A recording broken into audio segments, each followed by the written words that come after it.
네, 2024년 4월 7일 이정훈입니다. 사전투표가 끝나고 본 투표를 기다리고 있습니다. 잠시 소강 상태인데 이러할 때 세계는 어떻게 움직이고 있는지 살펴보도록 하겠습니다. 오늘의 제목은 대한민국 국군은 이스라엘 군처럼 참수작전을 할 수 있는가? 생뚱맞은 제목이라고 생각하십니까? 아닙니다. 지금 중동은 요동을 치고 있습니다. 시리아의 수도인 다마스쿠스에 있는 이란 영사관이 폭격을 당해서 이란 장성 장교들이 숨졌습니다. 이것 때문에 중동은 요동치고 있습니다. 이스라엘이 이 공격을 했다고 이란은 단정하고 있습니다. 이란과 이스라엘 전쟁 가능성이 높아지고 있습니다. 이것과 우리나라를 연결시켜서 하나의 제 주장을 펼까 합니다. 먼저 사실 부분입니다. 만우절인 4월 1일 시리아 수도 다마스쿠스에 있는 이란 영사관이 폭격을 당했습니다. 그래서 이란 혁명수비대 장교 7명이 그날 사망했다. 네. 시리아 주재 이란 대사는 기자회견을 열어 이렇게 얘기했습니다. 이스라엘군 F-35 스텔스 전투기가 이스라엘에서 바로 북쪽에 레바논이 있습니다. 레바논은 작은 나라예요. 거기에 골란고원이 있는데 골란고원을 통과해서 레바논은 금방 넘어옵니다. 그 다음에 시리아입니다. 골란고원을 통해 날아와 미사일 6발을 발사했다. 이 공격으로 다마스쿠스에 있는 시리아 영사관 건물이 파괴되면서 건물이 전체가 무너졌다. 건물 안에 있던 사람들은 거의 다 숨졌다. 그러면서 누가 죽었냐고 지금 밝혔는가 하면은 팔레스타인과 시리아, 레바논에 주둔하는 쿠두스군을 지휘하는 모하메드 어쩌고저쩌고 하는 장군하고 원스타죠. 또 부사령관 누구하고 이 지역 작전을 책임지는 이런 사람이 숨졌다는 겁니다. 이 쿠두스라는 게 이란은 군대가 2개가 있어요. 이란 정규군이 있고 1987년 무슬림 혁명을 일으킨 혁명수비대라고 하는 군이 있습니다. 근데 진짜 군대는 혁명수비대가 더 강해요. 혁명수비대가 자기네 이란의 이 공화정 혁명을 수출하기 위해서 이 해외로 군사작전을 하는 특수군대가 있는데 그게 쿠두스군이라고 보시면 됩니다. 영어로 QDUS 겁니다. 쿠두스가 무슨 뜻인가 하면은 이스라엘에 가면 예루살렘이라고 있죠. 예루살렘이 아랍어로 쿠두스입니다. 저는 예루살렘에 가봤고 예루살렘 가게 되면 거기 그 성전이 있는데 이쪽은 무슬림이 사용하고 이쪽은 유대교를 믿는 이스라엘이 또 다른 쪽은 동방정교가 와서 기도하고 상당히 복잡하죠. 통곡의 벽 가서 이 벽은 유대교인들이 와서 이렇게 막 지불리시를 하는데 저쪽에서는 무슬림들이 다른 용도로 사용하는 그런 벽이죠. 그들은 예루살렘을 무슬림들은 알-쿠두스라고 부르면서 이 쿠두스를 회복하자. 즉 시온주의자들, 이스라엘인들을 쫓아내고 예루살렘을 자기들은 쿠두스죠. 되찾자라는 개념이겠죠. 그래서 이란은 자기네 무슬림 중에서도 수니파 파가 있는데 그 파도 다르지만은 정치적으로는 자기들은 공화정을 하고 있잖아요. 근데 사우디아라비아나 UAE나 이런 나라는 다 왕정을 하고 있지 않습니까? 정치적으로 서로 다르죠. 그래서 자기네 방식의 정치, 종교 체제를 전파하기 위해서 그러면서 쿠두스를, 예루살렘을 회복하기 위해서 만든 해외 공작 부대가 쿠두스군이라고 봅니다. 이 쿠두스군의 지휘관, 또 부지휘관, 그리고 현지에서 시리아의 주재, 이란 무관까지 많은 사람이 숨졌어요.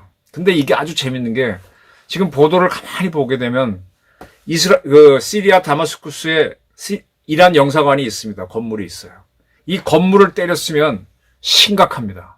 외교관 건물은 공격하면 안 돼요. 국제법 위반이에요. 전 세계 비난을 받는데 그 건물은 폭격하지 않고 바로 옆 건물을 때렸습니다. 그 옆 건물에서 이 쿠두스군 또 시리아 주재 이란 무관이 회의를 하고 있거나 뭐 하고 있는지 모르죠. 오후 5시에 공격을 받은 걸로 돼 있는데 대부분 숨졌다는 겁니다. 완전히 당한 거죠. 그러면 이란에서 온 쿠두스군 부사령관이 시리아에 왔다는 정보를 어떻게 알았을까? 궁금한 거죠. 이게 2020년 역시 쿠두스군 사령관이었던 솔레이니 마니가 이라크에 몰래 와서 비행기 타고 왔는데 딱 내려서 차를 갈아타고 출발하려고 할 때 미국의 무인기 프레데터가 날아가서 거기서 화약이 없는 미사일을 쐈다. 탄두가 없는 미사일. 그러면은 자동차를 창으로 생각하시면 되죠. 창으로 확 찍으니까 자동차에 있는 연료가 폭발해서 솔레이니 마니가 숨진 적이 있습니다. 쉽게 말하면 미국과 이스라엘은 이란식의 이란 혁명이 중동으로 퍼지는 것을 굉장히 막고 있는 거죠. 근데 이번에 시리아 이란 영사관 공격에는 미국은 난 안 했다라고 바로 선언을 했고, 그리고 이란 측에서는 바로 이스라엘이 F-35 갖고 미사일을 쐈다. F-35는 스텔스기니까 골란고원 넘어서 시리아 영공으로 들어올 때까지 몰랐을 수 있어요. 그리고 이제 번쩍하는 순간에 순항미사일성 대지 공격 미사일을 쐈을 겁니다. 그러면 그때 하고 설사 레이더로 찍더라도 그 순간에 끝나는 거죠. 비행기가 떠서 날아온 것부터 알았어야 되니까 몰랐습니다. 스트레스. 이렇게 됐습니다.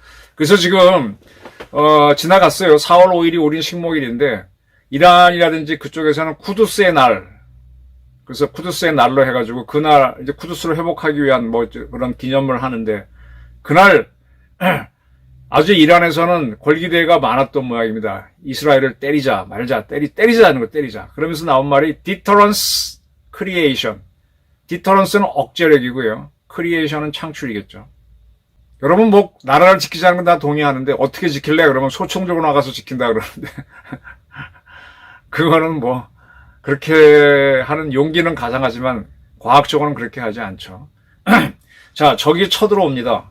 그걸 대비하기 위해서 우리 휴전선에다가 쫙 해안에다가 모든 우리 군인을 깔아놓으면 100만 대군이 있어도 모자랄 거예요. 그리고 100만 대군들이 잠을 안 자고 매일같이 지켜봐야만 오는지 안 오는지 알 겁니다. 굉장히 피곤하죠. 그래서 이제 오지 말라고 이렇게 담 같은 거, 철책 같은 거만 그어놓고 이게 쭉 병력을 다 깔아놓고 지키는 거는 디펜스라 그래서 방위력, 전전선을 다 지켜보겠다. 힘이 없는 나라는 그렇게 합니다. 근데 이게 상당히 비용이 많이 들고 생각보다 어렵습니다. 그래서 우리 군도 완벽한 디펜스는 못해요. 그래서 뭐 레이더로 보거나 통신 장비로 감청해서 적이 움직이는 것 정도만 보고, 이 군대라고 하는 거는 딱 모아놨다가 팍 뛰어가야 되잖아. 여러분들 만약 소방관들을 동네마다 한 명씩 소방관 배치한다 그러면 불 났을 때 대처할 수 있겠어요? 소방관 혼자 뛰어가서 불을 끌 수 있어요? 옆 동네 다 모으다 보면 시간 나가죠. 그래서 어떻게 합니까? 구별로 한 군데 소방사를 딱 두고 불이 나면 여기서 한 몇십 명이 확 달려가서 불을 끄죠. 그래야 불을 끌 수 있죠. 군도 한 군데 딱 모아놨다가 누가 왔어? 그러면 보병, 포병, 공병, 기갑, 통신 다 달려가고 군수 달려가서 와장창 깨야 이기죠. 그래서 모아놓고 있다가 누가 우리 국경선을 넘어왔어? 우리 전선을 건드렸어? 어떤 자식이야? 딱 봐가지고 저놈이야? 그럼 걔네 본대를 친다 그래가지고, 물론 더 먼 놈들도 작살내고요. 어느 특정한 나라를 해봤고 그쪽 본부를 박살내는 게 그게 억제입니다. 디터런스라 그래요. 그래서 억제력이 있는 부대들은 이 방위선에서 나란히 보초를 안 서요. 잘 안 서요. 미국 같은 나라가 그래요. 미국은 군대를 다 모아놨다가 필요하면 날아가서 박살냅니다. 근데 이게 더 무서운 군대예요. 이렇게 때리는 거를 영어로 retaliation, 보복, 또는 응징보복 할 때는 벌을 주는 거죠. 그 영어로 punish잖아요. 벌 주다가. punishment, retaliation and punishment. 응징보복 작전으로 우리를 손톱만큼이라도 건들면 그 상급 부대를 박살내는 겁니다. 쳐들어가서. 이게 디터런스입니다. 이스라엘은 사실 디터런스로 지금까지 방위를 해왔어요. 자기 나라 방어를 했어요. 이제 가자 지구에서 얘네들이 이렇게 철책이라든지 그런 방어망을 해놨는데 거기 다 병사들을 두고 지키지 않습니다. 근데 걔네들이 와서 뭔가 탁 때리면 아이언돔으로 막다가 안 되면은 그냥 이스라엘 군 풀어갖고 박살을 내는 거예요. 헤즈볼라가 때려도 레바논 들어가서 박살을 내고. 그게 더 무섭죠. 근데 이번에는 이란의 주장이 사실이라면은 이스라엘이 F-35를 띄워서 스텔스니까 시리아 상공에 들어와서 대지 공격 미사일을 쏴서 영사관 옆 건물에서 숨어서 뭔가 이스라엘식 이란식 혁명을 수출하려고 하는 자들을 싹 죽여버렸어요. 과거 미국이 솔레이니만이 죽인 것과 비슷한 걸 한 거죠. 그러니까 이란으로서는 아주 굉장히 치욕적이고 정보가 생과하며 당한과하며 패배감하며 열패감이 크죠. 그래서 이스라엘을 때리겠다라고 지금 굉장히 벼르고 4월 5일 날 쿠두스의 날을 맞아갖고 성토대회를 합니다. 북한에서도 뭐 규탄대회 많이 하듯이. 근데 지금 미국은 뭐라 하면 우리는 이 작전 모른다. 아니다 하고 싹 빼고 있어요. 뭐 정보 준 바도 없다. 그리고 저쪽은 오로지 이스라엘만 겨냥하고 있는데 이스라엘은 지금 전군에 대해서 대기 명령을 내놨습니다. 그리고 이란도 그리고 이스라엘도 자기가 했다는 건 인정 안 해. NCND예요. 다만 이스라엘 정보기관 정부 대합 당국자는 뭐라는가 하면 그 건물은 영사관 건물이 아니다. 여기에만 딱 합니다. 그러니까 국제법상 위반이 아니고 세계로 테러를 수출하는 세력들이 나왔기 때문에 테러 세력을 제거한 거다라는 말을 밑에 깔고 있는 거죠. 이걸 놓고 이제 각국의 정치 게임을 하죠. 지금 네타냐후가 분리하니까 전선을 확대시켰다. 지금 유엔 안보리가 가자 지구를 치고 있는 이스라엘에 대해서 휴전을 하라고 유엔 안보리가 결의했죠. 이거는 구속력이 강한 겁니다. 이스라엘로서는 지금 마지막 하마스를 다 잡을 수 있는 시점에서 휴전하라 그러면 동의가 안 되죠. 그래서 이렇게 네타냐후가 또 다른 전선을 만들었다. 그런 것도 있고. 뭐 여러 가지입니다. 어쨌든 이란은 지금 한 방 먹었어요. 자기네가 준비하다가. 이란은 이란대로 지금 휴전안이 내려와서 이스라엘이 휴전하게 되면 레바논에 있는 헤즈볼라를 동원해서 이스라엘을 때리고 뭐 이런 걸 계획할 수 있겠죠. 그걸 사전에 이스라엘이 때린 걸 수도 있습니다. 자, 그러면 이란은 뭘로 하느냐? 지금 뭐 순항 미사일이나 탄도 미사일을 쏘겠다. 드론으로 이스라엘을 때리겠다 그러는데 이스라엘에 이런 미사일이 날라오면 이스라엘은 높은 고도에 왔을 때는 에로 그게 미국의 사드하고 비슷하죠. 그 다음에 조금 낮아지면은 데이비드 슬링. 그 다음에는 그건 미국의 패트리어트 팩2, 팩3, 대한민국의 천공2하고 비슷하죠. 그 다음에는 안 되면은 아이언돔으로 맞겠죠. 지금 이란이 직접 이스라엘을 쳐들어갈 수 없어요. 중간에 시리아하고 이라크라는 나라가 있기 때문에 들어올 수가 없습니다. 그러니까 쏜다면 미사일인데 미사일을 한 몇백 발을 동시에 쏘면은 이건 전쟁이에요. 그럼 이스라엘도 자기네 대공 미사일로 다 요격한 다음에 이란 테헤란을 향해서 엄청난 미사일을 쏴대면 그것도 희한한 전쟁이죠. 가운데 몇 개 나라를 두고 막 서로 미사일 전쟁을 하게 되면. 그리고 이란은 기본적으로 에로우라든지 데이비드 슬링, 패트리어트, 사드가 없기 때문에 아마 미사일 전쟁을 하게 되면 뒤지게 터질 겁니다. 그게 부담스러울 거예요. 그렇다고 이번 작전을 가만히 있을 수는 없고 당했으니까. 그러면 헤즈볼라나 또는 예멘에 있는 후티를 동원해서 치게 할 수 있는데 그들이 할 수 있는 무기는 이란에서 쏘는 무기보다 훨씬 작거든. 그러니까 무인기 정도인데 무인기는 아이언돔으로 막아낼 수 있겠죠. 지금 이란이 아주 부글부글해요. 부글부글해서 이스라엘을 때리고 싶은데 때릴 수단이 마땅치가 않은 것 같아요. 때렸다가 오히려 더 당할 수도 있죠. 이렇게 되면은 이란에서 너 무슬림 정권 힘이 없구나 하면서 정변이 일어나면서 이란이 오히려 모순에 빠지게 될 수도 있습니다. 자, 제 이야기는 여기까지입니다. 이런 상태에서 어떻게 전개될지는 저도 모르겠습니다. 이란이 어떻게 할지. 대한민국으로 넘어오겠습니다. 지금 신원식 국방부 장관은 지난해 12월 북한이 계속 도발하면은 김정은 참수작전을 위한 한미연합훈련을 하겠다라고 그랬습니다. 그리고 올해 3월 달에 신 장관은 육군 특수전사령부가 미군 특수전부대와 함께 참수작전 훈련하는 것을 공개했습니다. 그리고 본인이 거기 가서 우리 특전사 요원들을 격려했습니다. 그리고 한미연합 특수전부대는요. 티크 나이프, 우리 가구 만들 티크 나무라고 하죠. 티크가 그 뜻일 겁니다. 나이프는 칼이죠. 티크 나이프 연합훈련 하는데,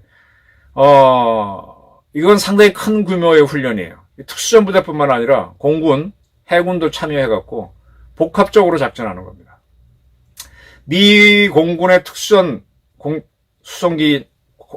작전인 AC-130J, 고스트 라이더가 날라오고, B1, B2 같은 전략폭격기도 날라오고, 그 다음에 미 해군의 항공모함이나 또는 상륙모함, 뭐 강습 상륙함이라고도 하는데 헬기가 뜨고 내려오고, 독도함보다 큰 거.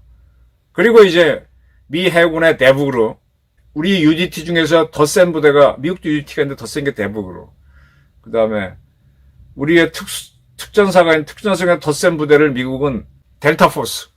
이런 부대원들이 와서 한국 특수전부대랑 같이 육해 공군이 같이 작전하는 거죠. 이게 티크 나이프 훈련을 서해에 가면 직도 사격 연습장이 있는데 그렇게 하고 있습니다. 했습니다. 그 이 작전에는 챔프라 그래서 방해전파 같은 게 나와갖고 북한의 레이더를 무력화시키는 거예요. 그 다음에 이제 상당히 제즈미라고 해서 비행기에서 발사하는 장거리 대지 공격 순항 미사일인데 그게 쫙 가서 쫙 크게 표적을 제거하면은 그 다음에 치노크라든지 또는 오스프리라든지 또는 뭐 UH-60 같은 헬기를 타고 한미 특수전부대원들이 표적 건물로 들어가서 이미 파괴한 데서 더 파괴를 하고 김정은이를 제거한 다음에 안전하게 돌아오는 작전이죠. 이런 거를 연습을 하고 있습니다. 이런 작전을 하기 위해서 한국 특전사, 육군 특전사는 13, 5, 7, 9, 11, 13 이렇게 여단이 나간데 13여단을 특수임무단으로 바꿔서 참수작전 전형부대로 만들고 또 요거와 별도로 이건 여단이니까 그 다음 작은 부대가 대대급 부대를 더 특수한 부대로 만들어 놓고 하려고 하죠. 근데 제가 드리는 말씀은 뭔가 하면요. 이러한 작전이 매우 무겁고 미국과 같이 하기 때문에 미국이 반대하면 못한다는 거예요. 근데 만약에 지금 이란의 영사관, 시리아에 있는 영사관을 때린 게 이스라엘이라면 이스라엘은 미국의 도움 없이 단독으로 한 겁니다. 그 미국도 나는 아니라고 얼른 빼잖아요. 과거 미국이 솔레이마니 죽었을 때는 미국이 했다 그랬고 그때 이란은 보복 차원에서 시리아에 있는 미군 기지를 공격하겠다, 미사일 쏘겠다고 공격을 했어요. 그건 미리 알려주고 공격합니다. 그 미군이 싹 피했죠. 그 걔네 스트레스를 풀게 해주고 미국은 솔레이마니 제거한 실리를 얻고 그걸로 끝냈는데 미국이 그때는 특별히 응전을 안 해주고 쏘게 비켜줬어요. 아무도 다치지 않았습니다. 근데 이번에 이스라엘이 한 거에 대해서는 이란은 기분 나쁘죠. 그 이스라엘을 때려야 되는데 이스라엘은 미국과 달리 때리면 덤벼들 것 같고 겁이 나는 거죠. 제가 이 말씀을 왜 드리냐. 지금 김정은이가 요 근래 러시아랑 짝짝꿍하면서 아주 재미를 잘 보고 있어요. 근데 겁도 많을 거예요. 요러 할 때 김정은을 직접 제거하지 못하더라도 북한이 무기 수출하는 그 부두라든지 그런 시설을 우리가 탁 타격하고 그런 임무를 수행하는 자들이 어느 건물에 있을 때 그리고 그 인물들은 유엔 안보리하고 대한민국, 미국이 다 제재 대상으로 결정해 놨잖아요. 우리 F-35 있잖아요. 우리 재즈미 있나? 재즈미에 비슷한 무기는 있죠. 많죠, 그건. 제거하면 되고. 그렇게 하면 북한이 뭐 핵전쟁 한다고 방방 뜨겠지만 핵전쟁이 쉽나요? 우리를 때리겠다고 하게 되면 우리도 딱 기립시켜가지고 준비하고 있어요. 굉장히 스트레스 받을 겁니다. 우리가 그 전에 천안함 피침을 당하고 그 다음에 연평도 포격전을 당했을 때 아주 까짝까짝밖에 대응을 못하니까 우리 모순이 커지면서 보수 정권, MB 정권이 아주 무력하게 무너지게 되거든요. 근데 반대로 북한이 뭐 한 거에 대해서 우리가 강력한 퍼니시먼트 앤 리텔리에이션을 해버리고 쳐다보면 쟤네들 할 것 같지만 시끄럽고 못합니다. 우리 전력만으로 충분히 할 수 있고 또 그렇게 벼르고 있을 때 우리 13공수 같은 부대가 들어가서 특정적을 따당 치고 다음 타겟은 김정은이야 딱 붙여놓고 나오는 겁니다. 시퍼렇게 겁에 질리게 만드는 거죠. 잠 못 자게. 이런 심리전을 지금 유엔 그 다음에 미국과 대한민국을 어기면서 무기 수출하는 북한한테 러시아한테 강력한 경고를 줘야 됩니다. 참수작전 연습을 해왔는데 이렇게 큰 규모 말고 작은 규모로 한국군 단독으로 이거는 평시작전권에 해당되기 때문에 대통령과 장관의 결심이 있으면 할 수 있다고 봅니다. 대한민국은 이스라엘처럼 참수작전을 할 수 있는가? 참수작전까지는 너무 크니까 특수작전을 할 수 있는가? 선거가 마침 투표가 빈 공간이 있어서 상당히 중요한 문제를 대한민국에 던져봅니다. 저는 앞서서도 지금 북한이 러시아로 많은 무기를 수출하고 있는데 그 배들을 지금 대한민국 정부도 제재 대상으로 선정했죠. 그러한 배를 상대로 역천안함 작전을 준비해봐라라는 제의를 한 적이 있습니다. 그 배들이 마음 놓고 다니지 못하도록 북한이 우리 천안함을 격침시켰듯이 우리도 그와 비슷한 거를 미국과 상의해봐라 하고 제의한 적이 있습니다. 그냥 좌시할 수 없어요. 그리고 김정은과 그 측근들, 그 실무자들을 제거하는 작전을 준비해야 됩니다. 국제정치는 냉정합니다.